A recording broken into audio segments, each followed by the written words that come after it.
Hi, my name is Bhaskar, and this time I'm going to be a storyteller.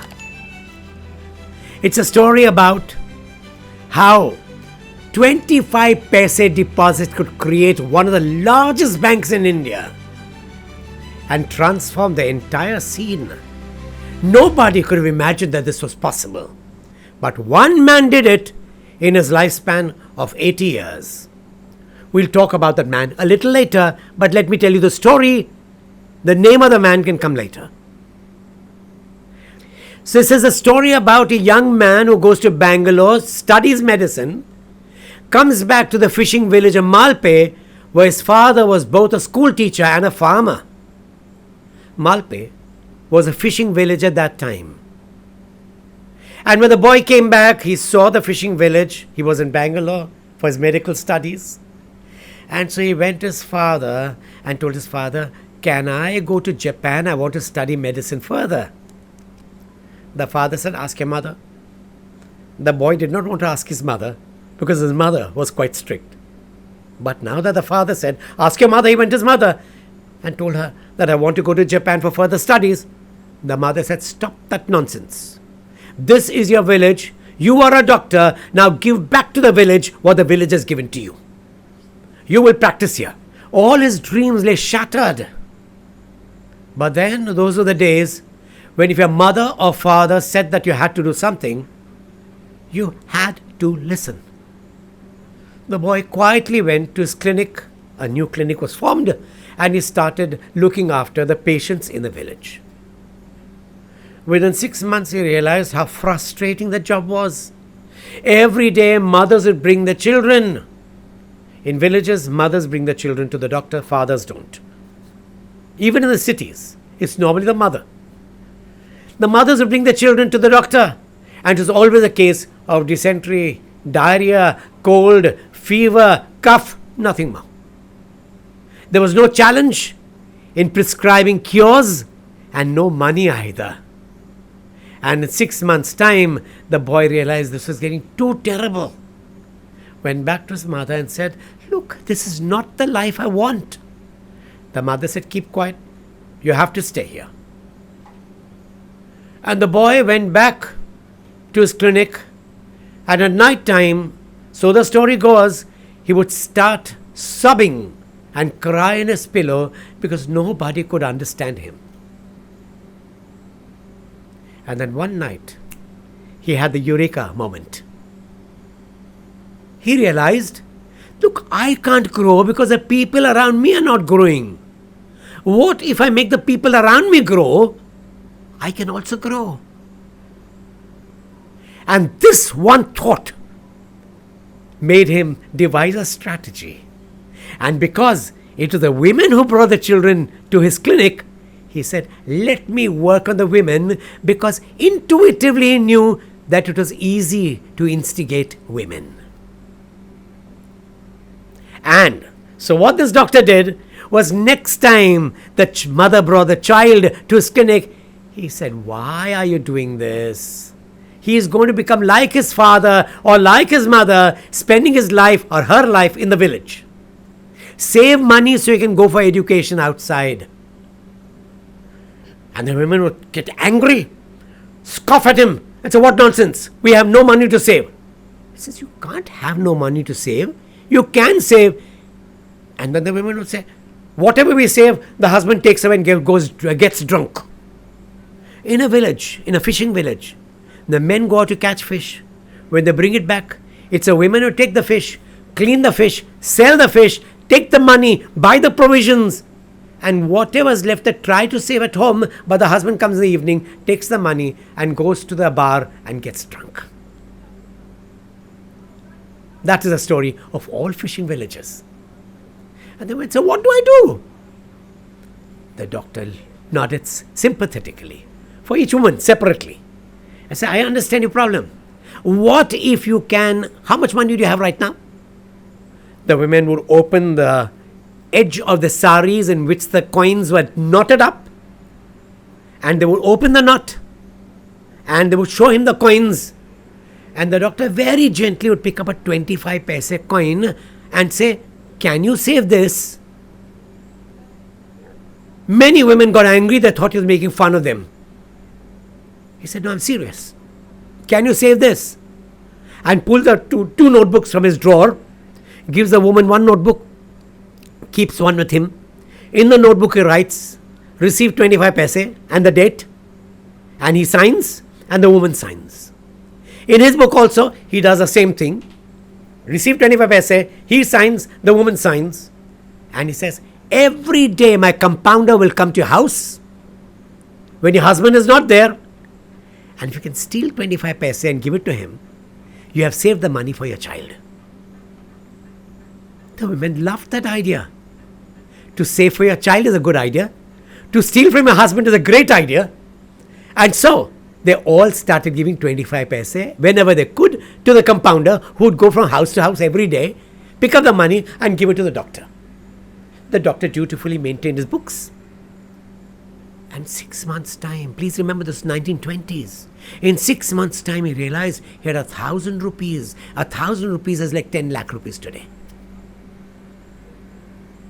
When 1,000 rupees, they said, now I have to do something with this money. And he had promised the women that if you don't take the money away for 3 years, I will give you interest also. So he said, I have to give them interest. So he hit upon a second plan. And once again, he went about instigating the women. So next time a woman came with a child, with a cold, he says, why are you doing this? The child is having a cold because he does not get good nutrition. I give him food. He says, yes, but you only give him rice and fish. He needs milk. Give him a glass of milk. And the woman said, where's the money for milk? And the doctor would not sympathetically not say anything. Let the idea germinate in the women's head. And then when they came back 2 or 3 weeks later, he would say, look, your child is ill because he does not get milk. You have to give him milk. He said, we don't have the money. He said, I have an idea. Why don't you buy a cow? And the woman said, are you mad? I can't afford a glass of milk and you're asking me to buy a cow? Where will the money come from? He said, I will give you the money. Okay, you give the money. How will we pay it back? Remember, in those days, people wanted to pay back loans. So, the doctor smiled. He said, not to worry. Keep a cow, milk the cow, give the first glass of milk to your child, and the remaining milk I will buy, and whatever money I get from buying that milk, I will use it for adjusting your loan. You don't have to pay me anything. And I went, so really? Many women thought this was a con game and went away. Finally, one woman took courage and she decided that she would buy a cow. And she bought a cow. And the villagers watched how she milked the cow and gave the milk to the child. And the rest of the milk the doctor bought. And then, as always, the envy factor started taking root. And the woman said, when she can have a cow, why can't I? And so they went back to the doctor one by one, said, we also want a cow. And soon the entire village, all the households had cows. And then the doctor realized he had a problem. Now there were so many cows, there was so much of milk. How will he be able to deal with that much of milk? So promptly, he created a milk cooperative in that part of town, which became the North Canara Milk Cooperative, which is even today the largest milk cooperative. So this way, every woman's cow gave milk, the child got the milk, and the rest was sold. Money started pouring in, and the doctor found that he was making lots and lots of money. So he said, this is the time when I have to start a bank. And he started a kind of a bank called the Canara Industrial and Banking Syndicate Limited in the nearby town of Manipal. At that time, Manipal was just a town. And he formed this bank. And the money went to the bank. And because he had lots of money in the bank, he says, now we have to do something more with the money. So he formed a weavers cooperative. He formed a potters cooperative. And he said, now we must do something for society. He formed a school. And then he formed a college. And that school and that college is today the Manipal Education Complex. And this bank that he had started very soon became the Syndicate Bank, which is by which everyone knows that bank today. It was the only bank to be headquartered in the rural area. And as money started coming into the bank, his next job was to find good customers who could borrow money and pay the bank interest. You had to find a customer who could borrow money and also pay it back. And you had to find customers who could actually grow with that money. So you would always go from city to city looking for entrepreneurs and tell them, use some money, grow bigger, and keep a very careful eye to make sure that they paid the money back on the due date. And then one day, he was traveling to Bombay and he met a trader. And this trader wanted money to import plastics.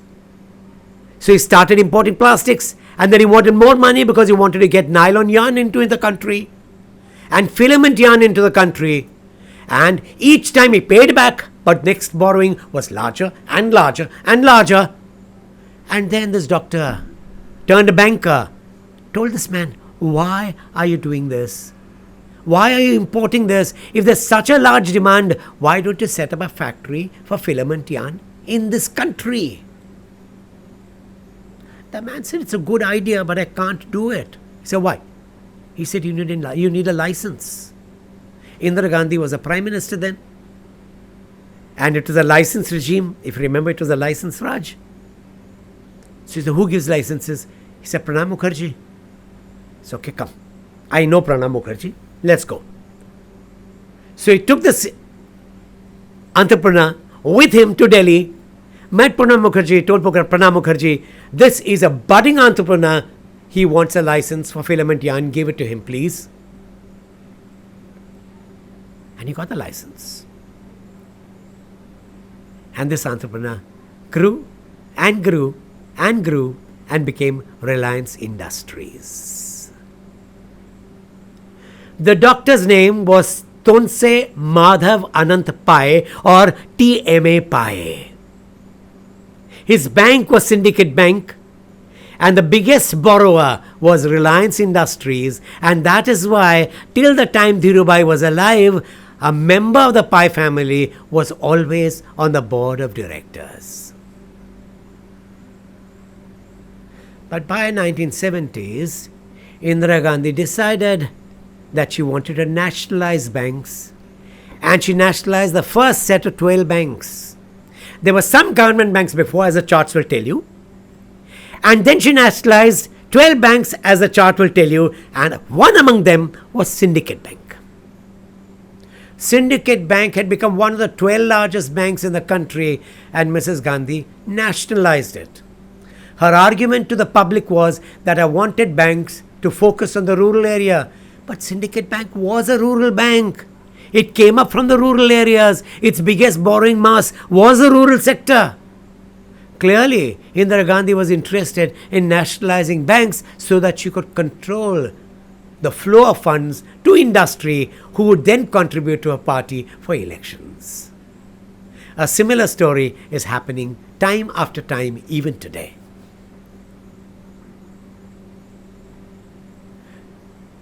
When the bank got nationalized, it became a government bank, and then politicians came, give him a loan, give him a loan, and money was not repaid. Syndicate Bank went sick, and on 23rd August 2019, the government decided to end the bank and merge it with Canara Bank. Syndicate Bank doesn't exist anymore. The bank was born on 19th October 1925, and it died on 23rd August 2019. By merging the bank, the government killed a legend which had inspired so many people, which had inspired so many bankers on how to create bank with the smallest people. The story is important for me for several reasons. One was the epiphany that TMA Pai had, that I cannot become rich until the people around me also become rich. The second is the realization that 25 paise with millions of people can become a large number. Even before the management guru C.K. Prahlad could talk about the bottom of the pyramid, this man in 1920s already knew what the bottom of the pyramid could be. And the third is that entrepreneurship works when your rules and regulations are few. Today you can't do this kind of banking. You need a license even to start a bank. You can't collect money till you get permission from the Reserve Bank to collect money. You can't do crowdfunding also till you get right permissions. Effectively, you have killed entrepreneurship. Effectively, you have destroyed a dream and the potential for entrepreneurship. That was a story of a man who built a bank with 25 paise. And that's a story of how a legend is born and how a legend is killed. Snuffing our dreams. Snuffing our dreams. Do watch this channel if you want to hear such stories and policy matters. Subscribe to this channel and tell your friends about it, because this is a national interest.